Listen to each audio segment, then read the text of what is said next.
Good morning. কেমন আছো তোমরা সবাই? আশা করছি তোমরা সবাই খুব ভালো আছো।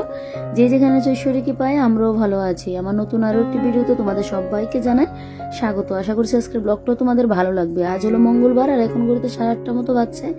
ঘুম থেকে উঠে টুকিটাকি কাজগুলো শেষ করলাম। তারপরে দিকে সকালের টিফিনটা করে নিয়েছি, চা করেছি আর সাথে ব্রেডগুলো একটু গরম করে নিলাম। তারপর আজকে এক গাদা কাপড় ধুবো। কালকে যে দেখলেই বিছানার কাপড় টাপড় তুলেছিলাম, কম্বলের উষার, ওগুলো আজকে ধুয়ে দেবো। তো তার জন্য দেখো স্রাপটা এখন কৌটোর মধ্যে নিয়ে নিচ্ছি।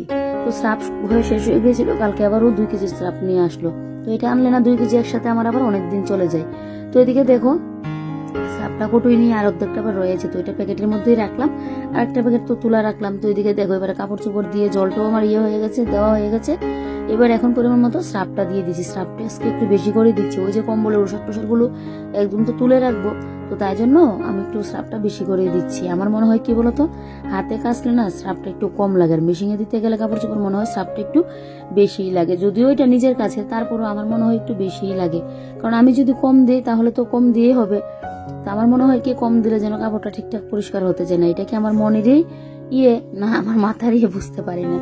তো যাই হোক, আজকে শরীরটা বেশ ভালো লাগছে, তাই জন্য ফুরফুর করে কথাগুলো তোমাদের সাথে বলতে পারছি। শরীর যদি ভালো থাকে এমনিতেই দেখবে মন প্রাণ সবকিছু যেন ঠিকঠাক হয়ে যায়। যদিও পুরোপুরি এখনো ঠিক হয়নি, মানে রাত্রিবেলায় ওই যে কাশির ইয়েটা হয়, কালকেও হয়েছিল, তারপরেও অন্য দিনের মতো না। আর গলাটাও এখনো ঠিকঠাক হয়নি। তো যাই হোক, মনে হচ্ছে কদিনের মধ্যে ঠিকঠাক হয়ে যাবো। আর তোমরা অনেকেই তো প্রে করেছো, অনেকেই বলেছো যে আমি যেন তাড়াতাড়ি সুস্থ হয়ে যাই। তো অসংখ্য ধন্যবাদ সবাইকে এই ইয়েটা করার জন্য। তো যাই হোক, তোমাদের ইয়েতে আমি এখন ভালো হয়ে গেছি, মানে আর একটু হয়ে গেলে তো পুরোপুরি একদম সুস্থ। তো অনেকটা তো সুস্থ হয়ে গেছি বলো। যাই হোক, এদিকে আজকে আমার ঘরে রান্না হবে কাঁঠাল। তো আজকে দেখো এদিকে কাঁঠালটা পরিষ্কার করে নিচ্ছি, এদিকে ভাতের হাঁড়িটা বসিয়ে আসলাম। তো এদিকে কাঁঠালটা না হাতে দেখবে আঠা লাগে কিন্তু, তো তাই জন্য তোমার দাদা তবে তো বাজার থেকে কেটে আনে, কারণ কাটাকুটি ঝামেলা বলে। তো হাতে একটু তেল মেখে নিয়ে তারপর কিন্তু কাঁঠালটা কাটলাম, কারণ কাঁঠালের গায়ে অনেক কিছু থাকে, তো ওইগুলো ছাড়িয়ে নিলে ভালো হয়। এখানে নাকি 100 টাকার কাঁঠাল নিয়েছে। এমনিতে না হয় আস্তা কাঁঠাল যদি একটা 50 টাকা দিয়ে নিয়ে আসতো, আমার ঘরে 3 দিন যাবত খাওয়া যেত।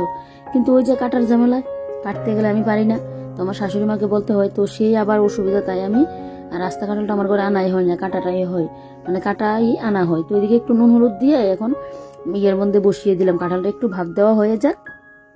এই ফাঁকে আমি কাটাকুটিগুলো করে নিই। আজকে ওই যে এদিকে দেখছি স্রাফের কোটোয় স্রাফ শেষ, এদিকে এখন দেখছি আবার তেলও শেষ। তো ওই বলটার মধ্যে একটুখানি তেলও দিয়ে দিলাম, বেশি একটা দিয়ে নি, কোটোর মধ্যে তেলটা ছিল না। একটুখানি তেল দিয়ে কি হয় বলো তো, ওই আঠাগুলো যেন সাইড দিয়ে লাগতে চায় না। তো তেলটা ঠিকঠাক দিতে পারিনি, তো ভাবলাম কি পরে না হয় আঠাটা আমি উঠিয়ে নেবো। তো ওইদিকে তেলের ড্রামের মধ্যে দেখো তেলটা এখন নিয়ে নিচ্ছি। সবসময় তো সয়াবিন অয়েলটা খাই, অনেকে বলছে সয়াবিন অয়েল থেকে নাকি মানে সর্ষের তেলটা খাওয়া নাকি খুব ভালো। তো আমার জন্য ওই যে সবসময় সয়াবিন অয়েলটা খাই, ওইটা খেতে খেতে একটা অভ্যাস হয়ে গেছে। সর্ষের তেল দিয়ে খেতেই পারি না, কিন্তু এখন আবার কদিন যাবত সর্ষের তেল দিয়ে খাচ্ছি একটু অভ্যাসটা করার জন্য। তো এদিকে দেখো একদিকে আমার ভাত হচ্ছে এই যে, আরেকদিকে আমার ইয়েটা হচ্ছে। তোমাদেরকে তখন বলেছিলাম ভাত বসিয়ে দিলাম। দেখো আমার শরীর খারাপ, তো এখন সুস্থ হচ্ছে, কিন্তু মনের যেন ভুলে যাচ্ছে কোনটা কখন কি করলাম। এখন কিন্তু ভাতটা বসালাম দেখো। তো এদিকে ভাত বসিয়ে এদিকে আমার কাপড় চোপড়ও ধোয়া হয়ে গেছে। এবারে কাপড়গুলো এখন মেলে দিচ্ছি। মেশিনের কাপড় চোপড় তো একদম 1/2 ঘন্টা রোদ লাগলে পুরো শুকিয়ে যাবে। আর দেখো এখানে তারগুলো টাঙ্গাতেও জন্য আমার খুব ভালো হয়েছে, এখন আর কাপড় চোপড় টেনে এসে ছাদে নিয়ে যেতে লাগে না। না হলে তো বেশি কাপড় চোপড় হলে এখানে দেওয়ার জায়গা হতো না, তো ওইগুলোকে আমার টেনে এসে কিন্তু নিতেই হতো। তো যাই হোক, অনেকটা কিন্তু সুবিধা হয়েছে। কাপড়গুলো এখন আমি এখানেই মেলে দিতে পারি। আর বেশ কতগুলো কাপড়ও কিন্তু আজকে কাঁচা হয়েছে, এগুলো হাতে ধুতে গেলে যা কষ্ট না হতো। তো এদিকে যাই হোক, এদিকে দেখো এবারে কাপড়গুলো একটা একটা করে করে দিচ্ছি। আর এই ড্রেসটা না ধুলেও হতো, তো এই ড্রেসটা যেহেতু সেদিন দোকানে পরে গিয়েছিলাম, আর ভাবলাম কি যে না ধুইয়ে একবারে তুলে রাখি, তো তাই জন্য ধুইয়ে তুলে রাখলাম। মেশিনে কাচ্ছি তো তাই জন্য গায়ে লাগে না কোনো কিছু। আর যাই হোক, এদিকে কাপড় কটা কিন্তু আমার মেলা হয়ে গেছে। তোমাদের দাদাভাই সোয়েটার মেলে তারপরে ঘরে এসে এদিকে দেখো এক পাশে কিন্তু কাঁঠাল তরকারি বসিয়ে দিলাম। আজকে একটা মেনুই করবো, ওই যে চিকেন হলে চিকেন দিয়ে আমার ঘরে হয়ে যায়, সেরকম কাঁঠাল হলে কাঁঠাল দিয়ে আমার ঘরে হয়ে যাবে। রাত্রিবেলায় কোনো কিছু লাগলে না হয় করবো। তো এদিকে কাঁঠালের তরকারিটা বসিয়ে এবার আমি আমার রান্নাঘরটা ক্লিন করে নিচ্ছি। কাঁঠালের তরকারি তো হতে একটু সময় লাগে, ওই যে কষিয়ে রসিয়ে তারপর গিয়ে রান্নাটা করতে হয়। মশলাও বেটে নিয়েছি, আদা কাঁচা লঙ্কা বেটে, এদিকে বাদামটাও গুঁড়ো করে রাখলাম। সবকিছু জোগাড় জানতে হয়ে গেছে। আলুটাও ভেজে নামিয়ে নিয়েছি। এবারে কাঁঠালটা একটু করে নিচ্ছি, একটু ভাজি করে নিচ্ছি, তারপর গিয়ে বাদ বাকি সবকিছু অ্যাড করবো। তো এদিকে দেখো ফিল্টারটা মুছে নিচ্ছে। আর আমাদের এখানে না জলও এখন ঠিকঠাক দিচ্ছে না, মানে আজকে নাকি এসেছিল সেই 10 মিনিটের মতো দিয়েছিল, তখন আর জল নেবো কি। তো শুধু তো আমার একার মানে জল নিলে হয় না, আরো মানুষজনও আছে। তো তো সেই জন্য আর জলটা আনা হয়নি। তো দেখি কাল নিয়ে আসতে পারি কিনা, যদি কালকে না আসে তাহলে তো জল কিনে আনতে লাগবে। তো এদিকে দেখো এবার এই সাইড ফাইডগুলোকে ভালো করে একদম মুছে নিচ্ছি। এই যে এই সাইডটাও মুছে নিচ্ছি, আর এই যে দেখো এবার এই সাইডগুলো কিন্তু মুছে নিচ্ছি। এই জায়গাগুলোর মধ্যে এত ধুলোবালি পড়ে, আর এই যে একটা ফাল্গুন মাসে এত পরিমাণে হাওয়া দিচ্ছে, সেই যে কি হারে ধুলোবালি তোমাদেরকে বলে বোঝাতে পারবো না। এগুলো মোছামাছি করে না আর একটা জন্য হয়ও না, এত পরিমাণে ধুলোবালিটা পড়ে থাকে। তো যাই হোক এই জায়গাগুলো দেখো মুছে নিয়েছি, নিয়ে এবার ওই সাইডটা এখন মুছে নেব। আগে না আমার ঘরে কাঁঠাল, মানে আগে না বলছি কি বলছি দেখো, মানে বিয়ের আগের কথা বলছে, মানে যখনই আমি কাঁঠাল তরকারি খেতাম না, আমাদের বাড়িতে পেঁয়াজ রসুন দিয়ে একদম মাংসর মতো করে রান্না হতো। কিন্তু বিয়ের পর দেখি এখানে এসে নিরামিষটা খায় ওরা। তো তোমাদের দাদা ভাইরও সেই অভ্যাসটা, ও পেঁয়াজ রসুন দিয়ে খায় কিন্তু অতটাও পছন্দ করে না, নিরামিষটা হলে যেন পছন্দ করে। ও যে ছোটোবেলা থাকতে একটা হয়েছে অভ্যাস। কিন্তু আমার কি বলতো, আমার যেন পেঁয়াজ রসুনটা দিয়ে ভালো লাগে, কিন্তু বর তো আবার খেতে বেশি একটা পছন্দ করে না। আমিও ওর জন্য এখন কি করি, নিরামিষটাই বেশি আমার ঘরে রান্না করি। রান্না মানে পেঁয়াজ রসুনটা দিয়ে করি, একদিন করব। কাঁঠাল তো আমার ঘরে বেশিরভাগই খাওয়া হয়, কাঁঠালের সিজন তো সবেমাত্র শুরু হলো, আজকে গিয়ে আমার ঘরে প্রথম কাঁঠাল রান্না হচ্ছে। তো বেশিরভাগ না এখন নিরামিষই করা হয় ওর জন্য, যেহেতু ও নিরামিষটা পছন্দ করে তাই। তারপর এদিকে দেখো এবারে এই যে ফ্রিজটা এখন মুছে নিচ্ছি। আমি বরাবর যেটা করে থাকি, রান্না বসিয়ে ঘরের কাজকর্মগুলো শেষ করি, কারণ এক হাতে জানো তো, না হলে কাজকর্মের জন্য টাইমের মধ্যে করে বলতে পারি না। তাই জন্য কাজকর্মগুলো আগে ভাগে মানে এইভাবেই করে শেষ করি, কারণ বুদ্ধি খাটিয়ে যদি কাজগুলো না করি না, এক হাতের কাজ, তো সেই আবার তো পুজো দেওয়ার ব্যাপারও আছে। আর দুই দিনতে বা যে পুজো দিতে জন্য ভালো লাগে না, মানে এমনিতেও আমার নর্মাল মানে করে পুজো দিতে, সংসারের কাজগুলো সেরে পুজো দিতে একটা বেজেই যায়, তার উপর হলে যেন ভালো লাগে না জানো তো। তো দেখো এদিকে ফ্রিজের উপরটা মুছে জলের ইয়েগুলো রেখে দিয়েছি, রেখে এবারে ফ্রিজের সাইড ফাইডগুলো ভালো করে একদম মুছে নিচ্ছি। কয়েকটা মিষ্টি ছিল তো ফ্রিজ থেকে, ওইটা আবার বের করে রাখলাম।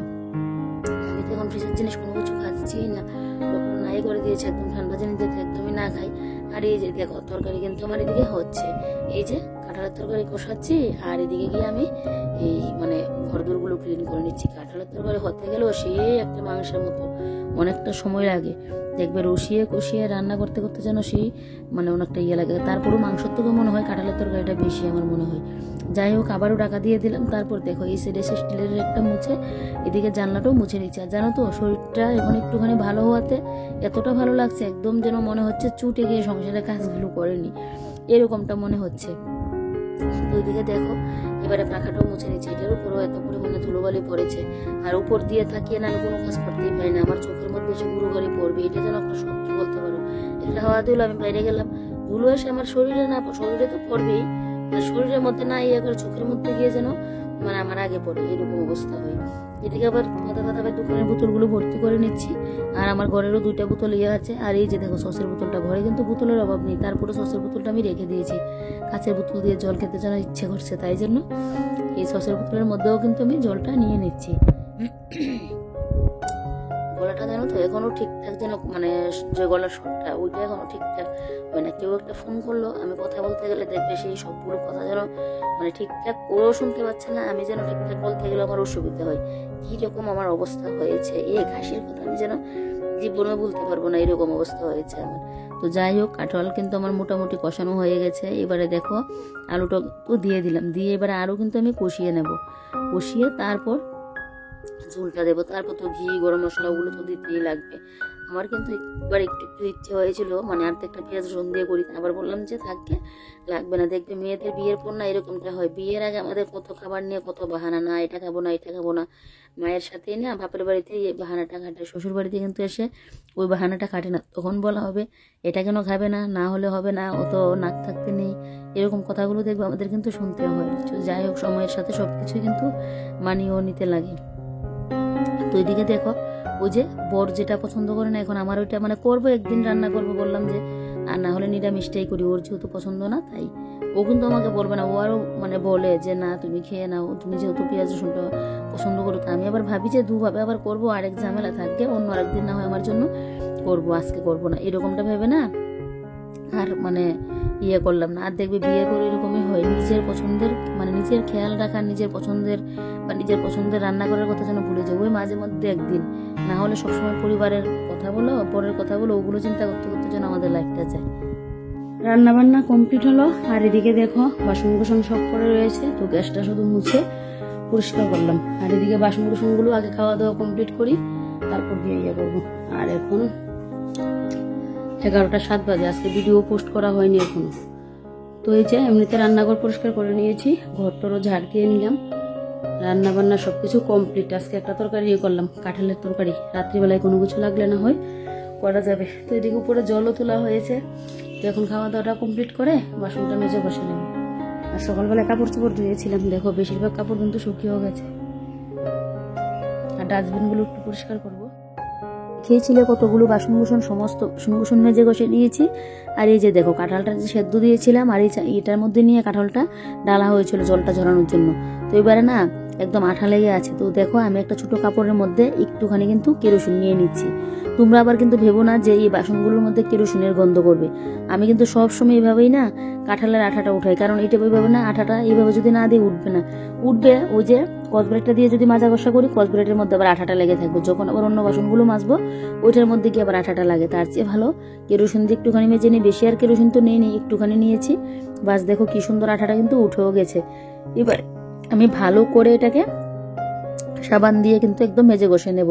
আর আমার বাসনের মধ্যে কিন্তু ইয়েটা থাকবেও না। এখন এক গাদা যদি আমি কেরোসিন দিই তাহলে তো বাসনের মধ্যে থাকবেই, একটুখানি কেরোসিন দিলে কিন্তু গন্ধটা হয় না। আবার তো মাজা ঘষা করিয়ে নেব। আর ওই কাপড়টা না ফেললাম না, কারণ ওই যে অনেক সময় দেখবে লাগে কিন্তু এটা ওটাতে, মানে ইয়ে করতে গেলে ওই থুরের কষ, তারপর আঠার ইয়েটা, মানে ওই কাঁঠালের ইয়েটা, ওগুলো তুলতে গেলে মানে থুরের যে আঠাটা হয় ওইটা। তো এবারে দেখো ভালো করে না এইভাবে কিন্তু মেজে ঘষে নিচ্ছি, এক ফোঁটাও না গন্ধ বের হবে না। আমি জানি না তোমরা কে কিভাবে করো, তেল দিলেও হয়ে যায়, তবে আমার মনে হয় কেরোসিনটা দিলেই সহজ বুদ্ধি, একদম চটপট করে উঠে যায়। তো এদিকে দেখো এবারে ভালো করে একদম বলটা মেজে ঘষে নিয়েছি। আর আজকে বেসিনটাও পরিষ্কার করতে লাগবে, যেদিকে নিচে ইয়ে জমে আছে তাই জন্য জলটাও পাস হচ্ছে না। তো এটা ঠিকঠাক করতে লাগবে। আগে 2টা বাসন ধুয়ে নিয়ে এক গাদা বাসন পড়েছে, ওই যে রান্না বসিয়ে অন্য কাজগুলো করেছিলাম তাই এরকমটা হয়েছে। আজকে রান্না বান্নাও লেট করে হলো, ওই যে মঙ্গলবার বোর বাড়ি আছে তাই জন্য। তো ও বলেছে ও আবার একটু বাদে দোকানে যাবে, তো জানি না যাবে কিনা, কারণ মঙ্গলবার দিন তো এমনিতে যাই না, বিয়ের সিজন থাকলে যাই। তো আজকে জানি না আবার কি করবে, ওর এদিকে আবার নাকি চুলও কাটবে, ইয়ে করবে, কারণ এমনিতে তো প্রত্যেক দিন একটা তাড়াহুড়ো থাকে দোকানে যাওয়ার। তো তাই মানে অফ ডে মঙ্গলবার দিন হলে ওর এটা ওটা মানে বাদ বাকি যে কাজগুলো করতে পারে না মঙ্গলবার দিন হলে গিয়ে করে। তো জানি না আজকে কি করবে। তো এদিকে দেখো এবারে বেসিনটাকে ভালো করে মেজে ঘষে নিচ্ছি, যেহেতু কেরোসিনের ইয়েটা পড়লো আর কাঁঠাল কুঠাল ইয়ে করেছি, তো তাই জন্য ভালো করে একটু মেজে ঘষে দিচ্ছি। আমার বেসিনে যখন বাসন ধুতে যায়, তারপর একটা সবজি পাতি ধুতে যায়, যদি আমার একটু পিছলে পিছলে বা আঠা আঠা হয়ে যাচ্ছে, মানে আঠা না পিছলে পিছলে একটা হয়ে থাকে, তাহলে যেন আমার কিরকম যে একটা লাগে, ততক্ষণে আমি পরিষ্কার করিনি। আর দেখো পিছলে তো হবে, যেহেতু সাবান পড়ছে, তারপর সবজি পাতি কাটছি, আমাদের থালা বাসনগুলো মাজা ঘষা করছি, তো সেই তো ইয়েটা হবেই, তো সেই পরিষ্কারও করে রাখতে লাগে। তো এদিকে দেখো বেসিন আমার পরিষ্কার করা হয়ে গেছে। এবারে চলো এই ঘরে আসি।